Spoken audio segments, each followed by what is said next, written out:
Price action trading పై అశోక్ దేవనం ప్రియ conduct చేసే webinar కోసం ఈ నెంబర్ కి కాల్ చేయండి. నమస్తే, వెల్కమ్ టు సుమన్ టీవీ. నేను విష్ణు. ప్రస్తుతం పాటు certified wealth manager Revanth Chalamala ఉన్నారు, వారితో మాట్లాడదాం. నమస్తే రేవంత్. నమస్తే అండి. రేవంత్, ఈ వీడియోలో ఎక్స్క్లూజివ్గా ఎవరైతే కొత్తగా ఇన్వెస్ట్మెంట్స్లోకి వద్దాం అనుకుంటున్నారో అటువంటి వాళ్ళకి ఈ పోర్ట్ఫోలియో డైవర్సిఫికేషన్ అనేది ఎలా ఉండాలి అనే దాని గురించి కంప్లీట్ ఇన్ఫర్మేషన్ ఇవ్వడం కోసం ఎక్స్క్లూజివ్గా ఈ వీడియో మీతో చేస్తున్నాను. ఓకే. అయితే రేవంత్, ఎవరైతే ఇన్వెస్ట్మెంట్స్ చేస్తుంటారో అది ఏ రకమైన ఇన్వెస్ట్మెంట్ అయినా సరే, అంటే ఇప్పుడు గోల్డ్ ఇన్వెస్ట్మెంట్స్ కానీ, రియల్ ఎస్టేట్ ఇన్వెస్ట్మెంట్ కానీ, స్టాక్ మార్కెట్స్కి సంబంధించిన ఈక్విటీ ఇన్వెస్ట్మెంట్స్ కానీ, మ్యూచువల్ ఫండ్ ఇన్వెస్ట్మెంట్ కానీ, ఏ ఇన్వెస్ట్మెంట్ చేస్తున్నా సరే ఈ పోర్ట్ఫోలియో విషయానికి వచ్చేటప్పటికి దానికి ఉన్న గైడ్ లైన్స్ ఏంటి, ఒక పోర్ట్ఫోలియో అనేది ఈ విధంగా డిజైన్ చేసుకోవాలి అనే దానికి ఉన్న విధి విధానాలు ఏంటి అసలు?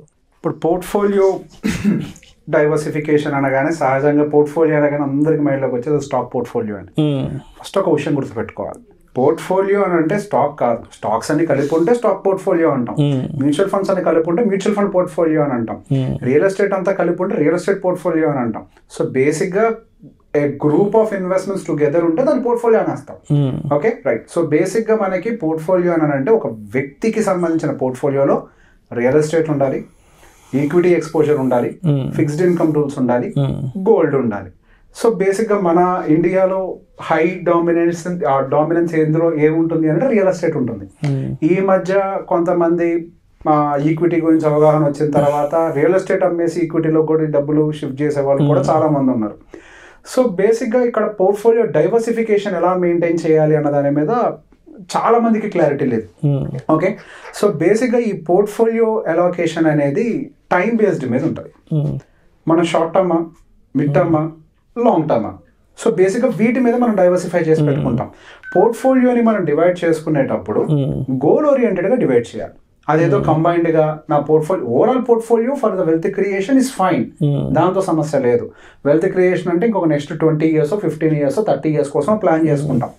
అదొక గోల్, వెల్త్ క్రియేషన్ పోర్ట్ఫోలియో అనేది. అలానే child education portfolio, child marriage portfolio, retirement portfolio. Okay, మళ్ళీ ఏదైనా ఇల్లు కొనుక్కోవాలనుకుంటున్నారు, the dream of having a big house, అది కూడా ఒక పోర్ట్ఫోలియో, దానికోసం అలోకేషన్ చేయడం కూడా. సో బేసిక్గా టైమ్ లైన్ ని బట్టి మీ పోర్ట్ఫోలియో అలోకేషన్ అనేది మారుతూ ఉండాలి. సో బేసిక్గా ఇన్ని గోల్స్కి విడివిడిగా ఈ పోర్ట్ఫోలియో అలోకేషన్ పెట్టుకోవటము, వాటిని ఆ డిసిప్లిన్ తోటే ట్రాక్ చేయడము డెఫినెట్గా కొంతవరకు డిఫికల్టీ. కాకపోతే ముందైతే అసలు ఆ పోర్ట్ఫోలియో అనేది ఎలా ఉండాలి, ఆ డైవర్సిఫికేషన్ ఎలా ఉండాలి అనే దాని గురించి మాట్లాడదాం. సో బేసిక్గా any goal less than 3 years I will consider it as a short term goal. Okay, ఎందుకు షార్ట్ టర్మ్ గోల్? 3 సంవత్సరాల్లో మనకి ఈ పెట్టుబడి రంగాల్లో ఏది ఎటైనా మారిపోవడానికి అవకాశం ఉంటుంది. రియల్ ఎస్టేట్ మార్కెట్ ఒక్కొక్కసారి 8 సంవత్సరాల పాటు యాక్చువల్గా 8 years సైకిల్ మెయింటైన్ చేస్తుంది. పెరిగిన 8 years కంటిన్యూస్గా పెరగచ్చు, ఒక 8 years కంటిన్యూస్గా పెరగకుండా ఆగిపోతూ ఉంటుంది.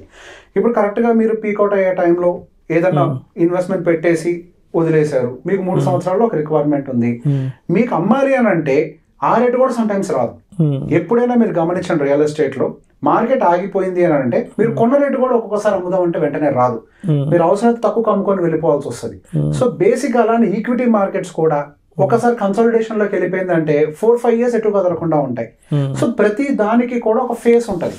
సో 3 years ఆర్ లెస్సర్ సైకిల్లో ఎప్పుడు కూడా high risk, real estate high రిస్కే, equities also high risk, and కొంతవరకు కమోడిటీ కూడా మన మార్కెట్ సైకిల్లో బాగానే మన కంటికి కనిపించదు, కానీ అందులో కూడా వాలటిలిటీ చాలా ఎక్కువ ఉంటుంది. యాక్చువల్గా వీడియోలు చేసుకునే వాళ్ళు, మాట్లాడుకునే వాళ్ళు మనకు ఐడియా ఉంటుంది, గోల్డ్ రేట్ సప్మని పెరిగిపోవటం, ఒకేసారి 5% పడిపోవటం, ఇట్లాంటివన్నీ జరుగుతూ ఉంటాయి.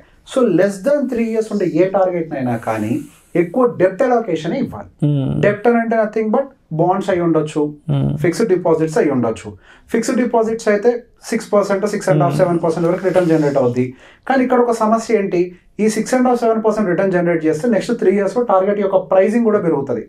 ఈ రోజు మీరు 10 లక్షలు పెట్టుకోవాలనుకున్న ఐటమ్ 3 ఏళ్ళ తర్వాత కూడా 10 లక్షలకే వస్తుందా? డెఫినెట్ గా రాదు, దాని ఖర్చు పెరుగుద్ది. కానీ మీరు దానికోసం 3 years తర్వాత దానికోసం 7% లో పెట్టుకుంటే మీకు టార్గెట్ అచీవ్ కాకపోవచ్చు. సో ఫిక్స్డ్ ఇన్కమ్ కాకుండా ఫిక్స్డ్ ఇన్కమ్ లో ఎఫ్డీలు కాకుండా డెప్ట్ చూస్ చేయొచ్చు. మీకు corporate bonds 3 years time line తోటి ఉంటాయి, 1.5 year టైం లైన్ తోటి ఉంటాయి, 2 year టైం లైన్ తోటి ఉంటాయి. దాదాపుగా 11.5% వరకు కూడా యావరేజ్ రిటర్న్స్ ఇస్తూ ఉంటాయి. కొంత రిస్కీ బాండ్స్ అయితే మీకు దాదాపుగా 14-15% వరకు రిటర్న్స్ డెలివరీ చేస్తూ ఉంటాయి. సో బాండ్ మార్కెట్ని 3 years వరకు టైం ఉంది అనుకున్న వాళ్ళు, 1 year అండ్ అబోవ్ మినిమం ఉంటే మీరు బాండ్ మార్కెట్ని కొంతవరకు ఆఫ్ చేయొచ్చు. అసలు 1 year బిలో ఉన్నారనుకోండి, కళ్ళు మూసుకొని ఎఫ్డీ కానీ ఆర్డీ కానీ పెట్టుకోండి. ఏదో నార్మల్ 1 yearకి ఎక్స్పైర్ అయిపోయేటువంటి ఎఫ్డీస్ ఉంటాయి కదా, 10 year కంప్లీట్ అయిపోయేది, 1 year 10 years తోటి ఎఫ్డీ పెట్టుకోండి. అండ్ నెక్స్ట్ 3 to 10 years ఇదంతా కూడా మిడ్ టర్మ్. సో బేసిక్గా ఈ మిడ్ టర్మ్లో కొంతవరకు రిస్క్ ఎక్స్పోజర్ని మనం పెంచుకోవడానికి అవకాశం ఉంటుంది. అండ్ నెక్స్ట్ ఆ రిస్క్ ఎక్స్పోజర్ కూడా మనకి ఎలా హై రిస్క్, ఫర్ ఎగ్జాంపుల్ ఇల్లు కట్టాలనుకుంటున్నారు, సో కొంతవరకు భూమి ఎర్లీ ఏజెస్లో కొనేసి కొంతవరకు భూమికి డబ్బులు పక్కన పెట్టేసుకోవచ్చు, అంటే భూముల కోసం డబ్బులు పక్కన పెట్టుకోవచ్చు. అండ్ నెక్స్ట్ ఇంకా భూమి మీద కట్టడానికి ఇల్లు కావాలి, దానికి ఏం కావాలి, క్యాష్ కాంపోనెంట్ కావాలి. ఆ క్యాష్ కాంపోనెంట్ మీకు అబోవ్ 5 years మినిమం ఉంది అని అంటే కొంత పర్సంటేజ్ లైక్ ఒక 30% మీరు ఈక్విటీ అలొకేషన్కి ఇచ్చుకోవచ్చు. అండ్ మెజారిటీ అగైన్ ఆ 70%లో మీరు అగైన్ ఒక 50% వరకు కూడా బాండ్ అలొకేషన్ ఇచ్చుకోవచ్చు, ఒక 20% వరకు మాత్రం ఎఫ్డి అలొకేషన్ ఇచ్చుకోవచ్చు. సో బేసిక్గా ఇది కూడా ఎందుకు లిమిటెడ్ గా పెట్టుకుంటున్నాం, ఇందాక నేను చెప్పినట్టుగా సమ్ టైమ్స్ మనకి మార్కెట్స్ అనేవి హ్యూజ్ కన్సాలిడేషన్స్ లోకి ఎంటర్ అయిపోతాయి. అటువంటి టైంలో మీ టార్గెట్స్ అచీవ్ చేయకుండా మీరు ఫెయిల్ అవ్వకుండా ఉండాలి అని అంటే మీకు ఈక్విటీ ఎక్స్పోజర్ అనేది కొంతవరకు లిమిటెడ్ గా ఉండాలి. మంచి ఈక్విటీ ఎక్స్పోజర్ పెట్టుకోవాలనుకునే వాళ్ళు ఎవరైనా 10 years and above, 10 years and above ఏదైతే గోల్డ్ ఉంటుందో దాంట్లో మాత్రమే, అంటే అబోవ్ గోల్డ్ ఉన్న వాటికి మాత్రం ఈక్విటీ ఎక్స్పోజర్ని బాగా పెంచుకోవచ్చు. అండ్ ఇక్కడ కూడా మీ గోల్ కి దగ్గరకు వచ్చే టైంకి మీరు ఈక్విటీ ఎక్స్పోజర్ని రివర్స్ తగ్గించుకుంటూ రావాలి. ఇనిషియల్ గా 100% అలొకేషన్ ఇచ్చారు, అది ఎండ్కి వెళ్ళేసరికి మీకు లాస్ట్ ఇంకొక 1-2 years లో అచీవ్ అవుతున్నారు అనుకోండి, మీరు క్రమేణా ఈక్విటీ ఎక్స్పోజర్ తగ్గించుకుంటూ మళ్ళీ డెప్ లోకి పెంచుకోవాలి. ఎందుకు, అక్కడ దాకా వెళ్ళిన తర్వాత కరెక్ట్ గా మీ గోల్ అచీవ్ అయ్యే సంవత్సరం ముందు మార్కెట్ పడిపోతే అప్పుడు ఏం చేస్తారు, రిస్క్ పెరగట్లే. సో మీరేం చేయాలి, మీ టార్గెట్ అమౌంట్ రీచ్ అవుతుంది అని అనుకుంటే, మీ టార్గెట్ ఇయర్ కూడా రీచ్ అవుతుంది అని అంటే మళ్ళీ అగైన్ అక్కడి నుంచి ఈక్విటీ ఎక్స్పోజర్ రివర్స్ చేయడం మొదలు పెట్టాలి. ఈక్విటీ ఎక్స్పోజర్ తగ్గించుకుంటూ డెప్ట్ ఎక్స్పోజర్ ని పెంచడం మొదలు పెట్టాలి. సో బేసిక్ గా మనకు ఉండేటువంటి గోల్ ఓరియంటెడ్ గా మాత్రమే మనకి ఎంత ఈక్విటీ ఉండాలి, ఎంత రియల్ ఎస్టేట్ ఉండాలి, ఎంత ఏది ఉండాలని డిసైడ్ అవుతూ ఉంటుంది. అండ్ అగైన్ ఇక్కడ క్యాష్ కాంపోనెంట్ ఉన్న గోల్డా, నాన్ క్యాష్ కాంపోనెంట్ ఉన్న గోల్సా? ఇప్పుడు క్యాష్ కాంపోనెంట్ గోల్స్ అంటే ఏంటి, child education, child marriage, retirement, వీటన్నిటికీ క్యాష్ ఫ్లో కావాలి. మీరు ఏదో ఒక రియల్ ఎస్టేట్ లో ఫుల్ అమౌంట్ పెట్టేసుకొని కరెక్ట్ గా మా అమ్మాయి ఇంజనీరింగ్ వచ్చే టైంకి నేను ఆ భూమి అమ్మేసి చదివిస్తాను అని అంటే ఒక్కొక్కసారి ఒక భూమిని మీరు అమ్మాలి అంటే సంవత్సర కాలం బట్టినా 2 సంవత్సరాలు బట్టినా ఒకసారి ట్రాన్సాక్షన్ జరగదు, దాంతో మళ్ళీ ఎమోషనల్ అటాచ్మెంట్ ఉంటుంది, చాలా ఎమోషనల్ అటాచ్మెంట్ ఉంటుంది. సో బేసిక్ గా మీరు ఒక గోల్ కోసం వెళ్ళినప్పుడు దాంతో ఎమోషనల్ అటాచ్మెంట్ ఉండొద్దు. పర్పస్ ఆఫ్ ద గోల్ ఆ టైం పీరియడ్ కి అది క్యాష్ రూపంలో ఉండాలి. సో క్యాష్ కాంపోనెంట్ ఏవైతే మీకు టార్గెట్స్ ఉంటాయో మీరు కమోడిటీ, ఏది కమోడిటీ అని అంటే గోల్డ్ అంటే ఫిజికల్ గోల్డ్ కాదు, డిజిటల్ గోల్డ్ కొనుక్కోండి, కొంత బాండ్స్ కొనుక్కోండి, ఈక్విటీ కొనుక్కోండి, ఇవన్నీ కూడా హై లిక్విడిటీ ఉండేటివి. సో బేసిక్ గా టైం కి మీకు వెంటనే అమ్మేయాలన్నా అమ్మేయచ్చు, పార్షియల్ గా అమ్ముకుంటూ రావాలన్నా అమ్ముకుంటూ రావచ్చు. హైయర్ ఎడ్యుకేషన్ 4 ఏళ్ళు సాగుద్ది. ఓకే, మీరు మొత్తం ముందే అమ్మేసి డబ్బులు ఎక్కడ పెట్టుకుంటారు, ల్యాండ్ అయితే ముందే అమ్మేయాలిగా మొత్తం కలిపి, ఎక్కడ పెడతారు డబ్బులు, మళ్ళీ అది రిస్కే కదా. అదే ఈక్విటీ వీటన్నిటిలో ఉందనుకోండి, ఏ సెమిస్టర్ కి ఎంతెంత డబ్బులు కావాలో ఆ టైంకి అంతంత అమౌంట్ మాత్రమే మీరు సెల్ చేస్తారు, అంత ఈక్విటీని, అంత డెప్ట్ ని, అంత గోల్డ్ ని సెల్ చేసేస్తారు. సో బేసిక్ గా క్యాష్ కాంపోనెంట్ ఉండే వాటికి క్యాష్ అంటే లిక్విడిటీ ఎక్కువ ఉండేటువంటి ఇన్స్ట్రుమెంట్స్ ఎంచుకోవాలి. అలానే మ్యారేజ్ టైంకైనా అంతే. రిటైర్మెంట్ టైంకి వచ్చేసరికి రెవెన్యూ జనరేషన్ కావాలి. సో బేసిక్ అక్కడికి వచ్చేసరికి మీకు బయట నుంచి వచ్చే ఇన్కమ్ ఆగిపోతుంది. సో రెవెన్యూ బయట నుంచి మీకు రాదు, మీ దగ్గర ఉన్నటువంటి ప్రాపర్టీసే రెవెన్యూని క్రియేట్ చేయాలి. So either commercial rental income ఇచ్చేటువంటి ప్రాపర్టీస్ని అక్యుములేట్ చేసి ఉండాలి. సో అవి మీకు ఒక యావరేజ్గా ఒక 7% రిటర్న్ జనరేట్ చేస్తూ ఉంటాయి. లేదా ప్రాపర్గా వ్యాపారాల్లో పెట్టుబడి పెట్టాలి. వ్యాపారం అని అంటే బయట ఉండేటువంటి మీకు తెలియని వ్యాపారాల్లో కాదు, స్టాక్ మార్కెట్ అంటే ఈక్విటీస్. సో బేసిక్గా లాంగ్ టర్మ్ ఎయిమ్ తోటి కనుక మీరు పెట్టుకుంటే వెళ్ళిపోయి ఉంటే కనుక 15 years లో పెట్టుకొని ఉంటే సహజంగా ఈ మ్యూచువల్ ఫండ్ చరిత్రలో 15 ఏళ్ల తర్వాత నెగిటివ్ ఉన్నటువంటి రిటర్న్స్ అయితే లేవు. మీ రిటైర్మెంట్ దగ్గర పడే టైంకి ఈ ప్రాపర్ బ్యాలెన్సింగ్ ఆఫ్ డెప్ట్ అండ్ ఈక్విటీ తోటి మీకు యావరేజ్గా ఎంత వర్స్ట్ గా మేనేజ్ చేసిన 12-13% గ్యారంటీ, అందులో 6%-7% విత్డ్రా చేయండి రెంటల్ ఇన్కమ్ లాగా. మిగతాది అగైన్ మీకు క్యాపిటల్ కి కాంపౌండ్ అవుతూ పోతూ ఉంటుంది. సో మీకేమవుతుంది, 6% మీకు యాన్యువల్ గా విత్డ్రా చేస్తారు కదా, రెవెన్యూ అనేది కూడా జనరేట్ అవుతూ ఉంటుంది, రెవెన్యూ ఫ్లో. సో మీ క్యాష్ కాంపోనెంట్ రిక్వైర్మెంట్స్ ఏమేమి ఐడెంటిఫై చేయాలి. కొన్ని ఫిజికల్ కాంపోనెంట్ రిక్వైర్మెంట్స్ ఉంటాయి, లైక్ వెల్త్ క్రియేషన్, మా అమ్మాయికి ఒక పెళ్లి టైంకి ఒక ల్యాండ్ గిఫ్ట్ ఇవ్వాలి, ఇంత గోల్డ్ గిఫ్ట్ ఇవ్వాలి, వాళ్ళ పిల్లలు పుట్టే టైంకి వాళ్ళకి ఒక ల్యాండ్ ని గిఫ్ట్ గా ఇవ్వాలి, అదంతా కూడా physical component. Okay, so physical ఏవైతే వెల్త్ క్రియేషన్ టార్గెట్స్ ఉంటాయో వాటి విషయంలో land accumulation, gold accumulation, physical gold accumulation, ఇట్లాంటి వాటి జోలికి మీరు వెళ్ళొచ్చు.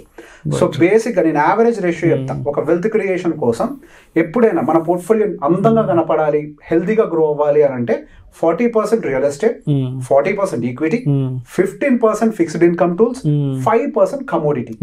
ఈ ప్రపోర్షన్ ని మెయింటైన్ చేస్తే రియల్ ఎస్టేట్ డౌన్ అయినప్పుడు ఈక్విటీ రేజ్ అవుతూ ఉంటది, ఈక్విటీ రియల్ ఎస్టేట్ డౌన్ అయినప్పుడు కమోడిటీ రేజ్ అవుతుంది, అన్ని డౌన్ గా ఉన్నప్పుడు సమ్టైమ్స్ వడ్డీ రేట్లు ఎక్కువగా వస్తూ ఉంటాయి.